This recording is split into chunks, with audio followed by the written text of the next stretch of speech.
Welcome back to another ThinkSpree video, the place where we take your random internet thoughts and turn them into cinematic universes. Today's topic? The absolute fact that the internet has turned everyone into a lore-rich character. That's right. You. Me. Your mutual who posts nothing but fraud memes and oddly specific playlists. We're all walking story arcs now. You're not just existing online, you're in season 3 of your own series, and the plot twists are getting wild. Before we dive in, hit that subscribe button like it just posted a vague tweet about you. Here at ThinkSpree, we analyze the chaos so you can pretend you don't refresh Twitter 5 times an hour. And don't forget the bell, not because it changes your life, but because we deserve to live in your notifications rent-free. Alright. Let's talk about the lore. Think about how the internet works now. You follow someone on TikTok, they post an unhinged story time, and suddenly you know they used to work at a haunted Chuck E. Cheese, survived a situationship with a guy named Jackson, with 2XS, and have beef with someone named Jess from accounting, who, by the way, we all collectively hate now. You're emotionally invested in people you've never met. And if they disappear for a week? Comments like, "Don't leave us on a cliffhanger," start flooding in. Because that's what it is, a cliffhanger. You're watching their life like it's a Netflix series with no skip intro button. This is the age of main character energy. Everyone's got a backstory. Everyone's got trauma arcs, redemption arcs, betrayal arcs. That one time you got ghosted by someone who claimed to be a sapiosexual, that's a flashback scene. That chaotic roommate you had in college? Season 1 villain. The ex who started a podcast? That's your rival spin-off. You're not just scrolling anymore. You're watching people build character development in real time. And platforms encourage this. Twitter, X, is just lore in bite-size form. People thread their drama like they're screenwriters. So boom, here's how I got banned from Olive Garden and lost custody of my Roomba, and you're locked in for 17 tweets. Tumblr? That place has more origin stories than Marvel. TikTok? Every other video is either a full confession, a mystery, or a slow burn plot that ends in someone crying in their car. YouTube? That's where people drop multi-hour documentaries explaining their past like it's a dissertation for their villain arc. Even usernames play into it. No one's just Sarah anymore. It's Cursix-Vibes666 or Frogs4Jesus or Emotional.Dillpickle, like we're all characters in a role-playing game and we rolled charisma instead of sanity.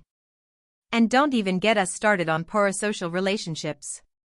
You know someone's entire dating history, their skincare routine, and what they named their cat, and yet you've never met. But when they get into a fight?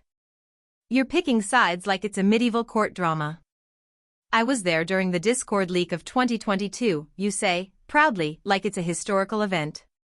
Even the algorithm is playing matchmaker for character arcs.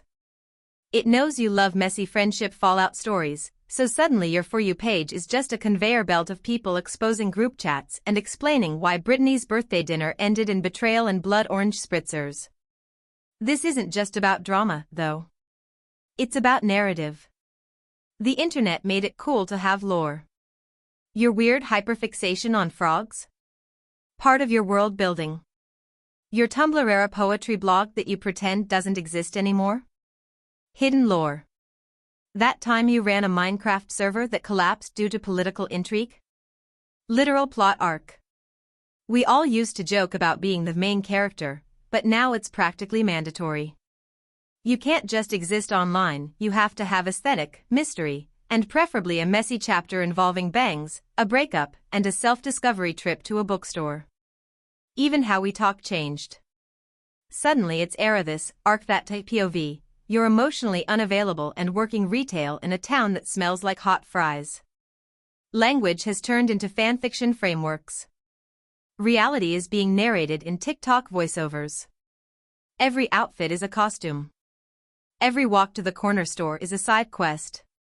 And if you think you're not part of this? Newsflash, you're someone else's lore. someone's telling a story right now about the girl on the train with the dragon tattoo reading a battered copy of The Secret History. Or the guy at the cafe who ordered 6 espressos and stared out the window like he just made a morally ambiguous choice in a war he didn't start. That's you. You're the cryptic side character. Congrats. So are we all a little delusional? Absolutely. But also, maybe it's kind of beautiful. Maybe turning life into a story is our way of making sense of the chaos. Maybe giving ourselves lore is how we survive the 24/7 content hurricane we live in.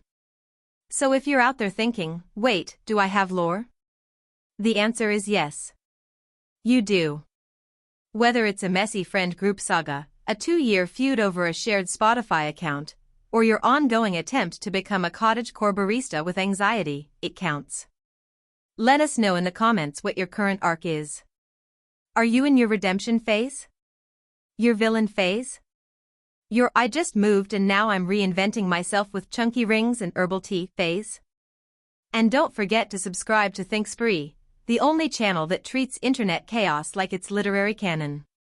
We'll be back with more plotlines, more analysis, and more moments that prove we're all just side characters in someone else's FYP. Until next time, stay weird, stay lore-rich, and try not to get cancelled between now and the next upload.